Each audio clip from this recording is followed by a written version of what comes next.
సాయిరామండి. శ్రీదేవి భాగవతము 16వ రోజు పారాయణము. వీణ, మృదంగాల ధ్వనులు ఆకాశాన్ని అంటుతున్నాయి. ఇంతలోనే త్రిలోచనుడైన శివుడు వృషభవాహనమెక్కి భవనంలో నుంచి బయటకు వస్తున్నాడు. ఆ శివుడు 5 ముఖాలతో, 10 చేతులతో, శిరస్సుపై చంద్రవంకతో, ఇరుప్రక్కలా వినాయకుడు, కుమారస్వాములతో ప్రకాశిస్తున్నాడు. నందీశ్వరాది ప్రమథగణాలు జయ జయధ్వానాలు చేస్తున్నారు. మా ప్రక్కనున్న శంకరుడు కాక మరో శంకరుని చూసి విస్తుపోతున్నాం మేం ముగ్గురము. మరుక్షణంలో వాయువేగంతో బయలుదేరిన విమానం వైకుంఠానికి చేరుకుంది. అక్కడ ఐశ్వర్యం మన ఊహకి అందనిది. అక్కడ శ్రీ మహావిష్ణువు పీతాంబరుడై చతుర్భుజాలతో ప్రకాశిస్తూ గరుత్మంతునిపై దర్శనమిచ్చాడు. మహాలక్ష్మి అతడికి వింజామరలు వీస్తోంది. శివుడు నేను ఆశ్చర్యపోతున్నాం. ముగ్గురం ఒకళ్ళ ముఖం ఒకళ్ళు చూసుకుంటున్నాం. విమానం చూస్తుండగానే అమృత సముద్రాన్ని చేరుకుంది. ఆ సముద్ర మధ్యలో ఒక ద్వీపం. ఆ ద్వీపం మీద మందారం, పారిజాతం మొదలైన దివ్యమైన పూల చెట్ల దట్టంగా ఉన్నాయి. ఆ ప్రాంతమంతా అందమైన చిత్ర విచిత్రమైన తివాచీలు పరిచి ఉన్నాయి. మంచి ముత్యాల దండలు వ్రేలాడుతున్నాయి. లెక్కలేనన్ని పూలదండలున్నాయి. పరిమళాలను వెదజల్లే అశోక, పొగడ చెట్లు, మొగలి పొదలు, సంపెంగ పొదలు ఉన్నాయి. ఆ ప్రాంతమంతా తుమ్మెదలు, జుంకారాలతో, కోకిలల కూతలతో ప్రతిధ్వనిస్తోంది. త్రిమూర్తులకు దేవీ దర్శనం. ఆ ద్వీపంలో శివాకారంలో ఉన్న అందమైన శయ్య. దాని నిండా రత్నాలే.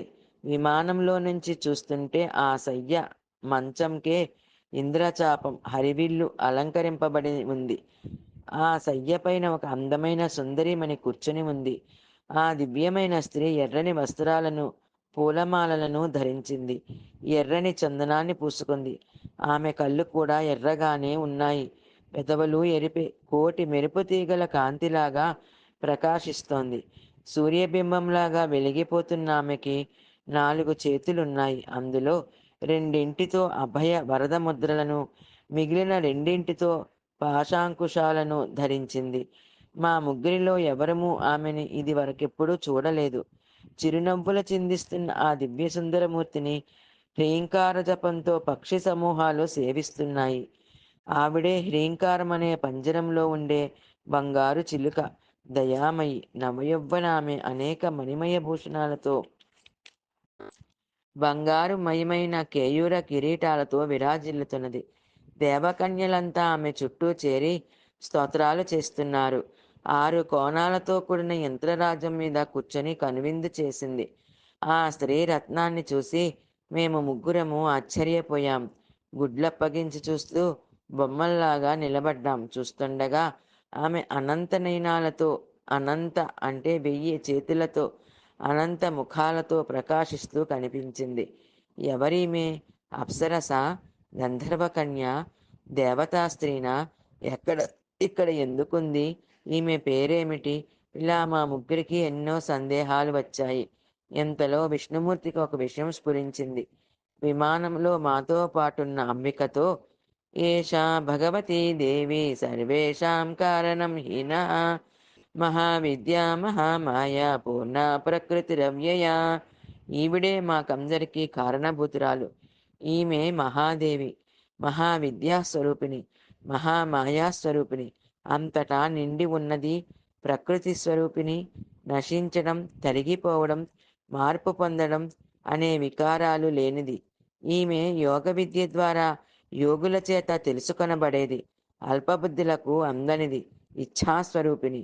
నిత్యానిత్య స్వరూపములు గలది. భాగ్యహీనుల చేత సేవింపబడేది. సమస్త ప్రపంచాన్ని నియమించేది, శాసించేది. వేదములయందుండు నది. విశాలమైన చూపు కలది. శక్తులన్నిటికన్నా ముందున్న శక్తి. ప్రళయకాలంలో సమస్త ప్రపంచాన్ని తనలో కలుపుకొని ఒంటరిగా తానొక్కతే ఉండి క్రీడిస్తుంది. సమస్త జీవకోట్ల గుర్తులను తనలో నిక్షిప్తం చేసుకొని అంతా తానే ఆడుతుంటుంది. సమస్త బీజాక్షరములు ఆమె స్వరూపమే. బీజాక్షరములన్నింటి యందు ఆమె నిండి ఉంటుంది. అంతర్బహిశ్చ తత్సర్వం వ్యాప్య అన్నట్లుగా సమస్త ఐశ్వర్యాలు చెలికత్తెల్లాగా ఈమెని సేవిస్తున్నాయి. ఇటువంటి మహాదేవిని చూస్తున్న మనం మహా అదృష్టవంతులం, ధన్యులమైనాము. కొన్ని వేల సంవత్సరాలుగా మనం చేసిన తపస్సుల ఫలితమే ఈమె దర్శనం. గొప్ప గొప్ప తపస్సంపన్నులే ఈమెను చూడగలరు. సంసార సముద్రంలో పడిన వాళ్ళకి ఆమె దర్శనం లభించడం కష్టం. మూల ప్రకృతి స్వరూపంగా ఉన్న ఆమె పరమ పురుషునితో కలిసి ప్రపంచమంతటిని సృష్టించి పరమాత్మకు చూపిస్తుంది.